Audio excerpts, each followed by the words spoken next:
Dalam nama Bapa dan Putra dan Roh Kudus. Amin. Allah yang berbelas kasih, sabdamu adalah terang dan pelita hidup kami. Bimbinglah kami dengan Roh Kudusmu untuk mendengarkan dan merenungkan sabdamu. Dengan daya Roh Kudusmu itu, bukalah telinga dan hati kami untuk mendengarkan sabdamu.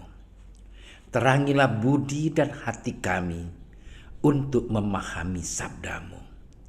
Jernihkanlah hasrat jiwa kami untuk meresapkan sabdamu. Doronglah kehendak dan tekad kami untuk mengamalkan sabdamu dalam hidup dan perutusan kami sehari-hari. Amin.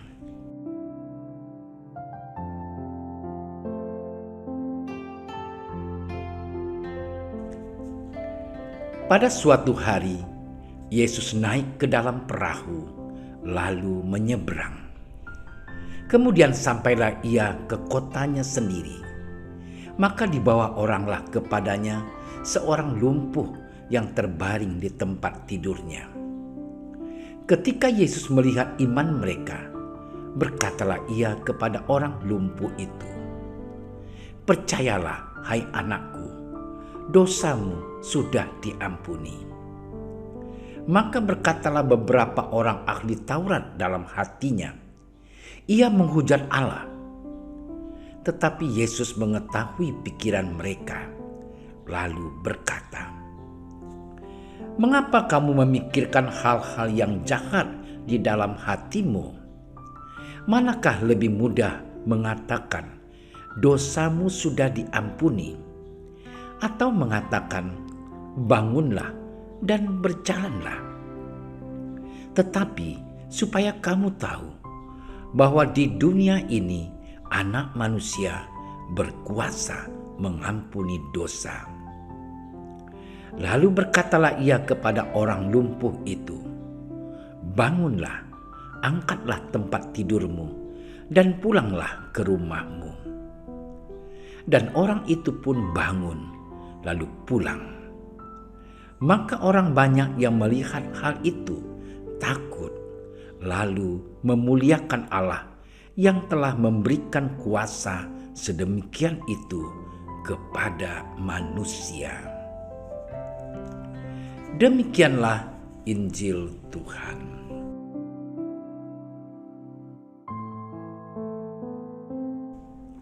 Saudara-saudariku yang terkasih, saat menderita sakit, sangat wajar jika orang kehilangan kemampuan untuk melakukan kegiatan sehari-hari secara normal. Sakit yang secara fisik diderita seseorang akan menghambatnya untuk melakukan banyak hal, bahkan termasuk hal-hal yang kecil-kecil setiap hari. Dan jika salah satu anggota tubuh sakit, bagian-bagian tubuh yang lain juga ikut terganggu. Sering juga terjadi bahwa orang yang sakit akhirnya harus meminta bantuan dari keluarga atau sahabatnya untuk melakukan hal-hal yang biasanya ia kerjakan sendiri. Ia kehilangan kemandiriannya. Tidak mudah menerima kenyataan ini. Saudara-saudariku yang terkasih, bacaan Injil hari ini bercerita tentang mujizat yang dikerjakan Yesus atas diri seorang yang lumpuh. Karena hatinya terbuka untuk menerima Yesus dan percaya penuh pada perkataannya, orang lumpuh itu mengalami kesembuhan. Ia bisa bangun, bangkit berdiri dari tempat tidurnya, lalu pulang ke rumahnya. Namun ia tidak hanya mengalami kesembuhan fisik, ia juga mengalami kesembuhan rohani, yakni bahwa dosa-dosanya telah diampuni oleh Yesus. Namun, mujizat tersebut tidak bisa diterima oleh beberapa ahli Taurat. Mereka malah menanggapinya secara negatif dengan menilai bahwa Yesus telah menghujat Allah.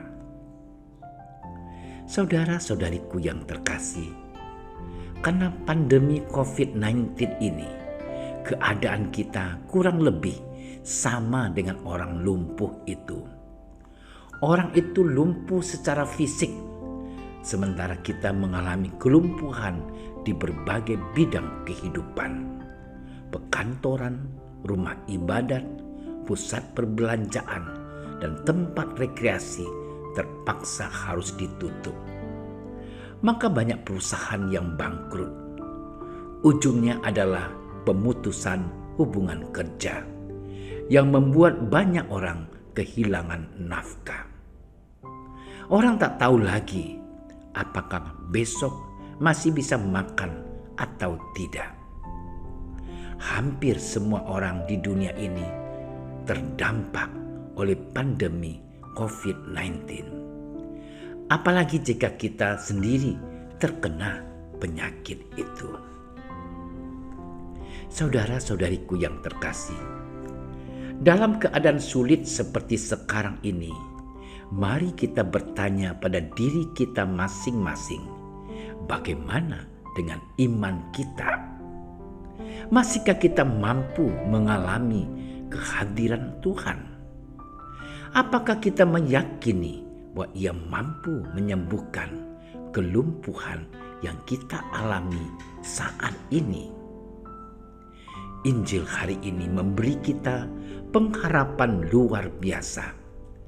Dengan sabdanya yang penuh kuasa, Tuhan Yesus memulihkan kehidupan rohani dan jasmani orang yang lumpuh itu.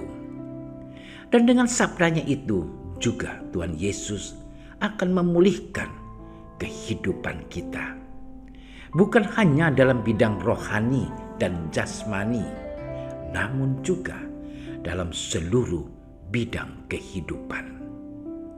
Saudara-saudariku, marilah kita tetap membuka hati untuk mendengarkan firman Tuhan yang berkuasa untuk mengubah keadaan hidup kita.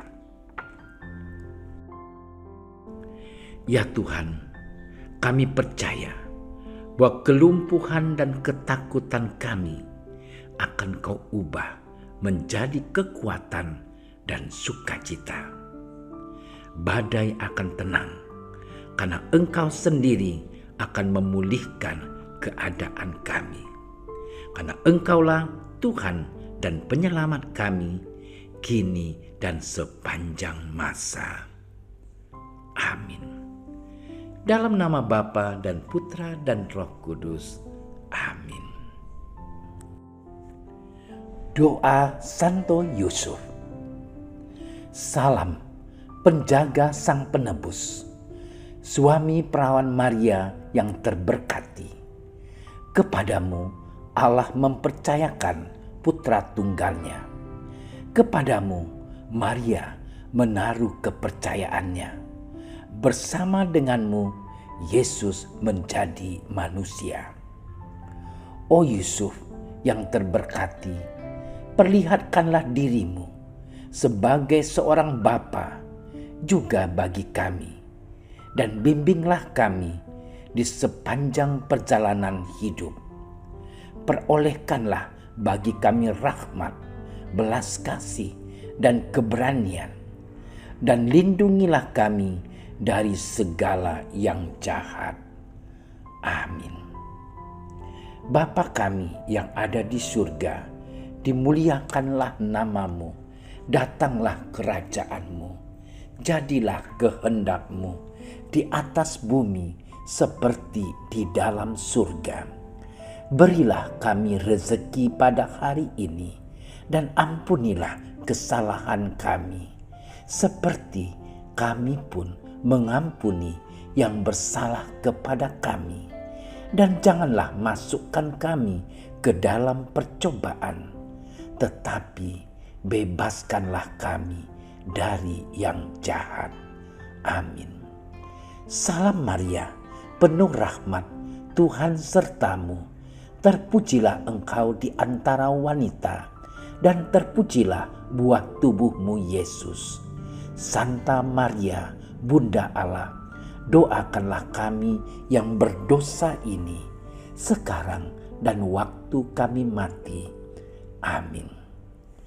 Kemuliaan kepada Bapa dan Putra dan Roh Kudus, seperti pada permulaan, sekarang, selalu, dan sepanjang segala masa. Amin. Terima kasih sudah menyaksikan renungan hari ini. Jangan lupa like, subscribe, dan aktifkan tombol loncengnya agar Anda yang pertama mendapatkan notifikasi updatean renungan harian dari Komsos Keuskupan Padang. Dan bagikan ke sosial media agar saudara-saudara kita dapat mendengarkan dan merenungkan firman Tuhan.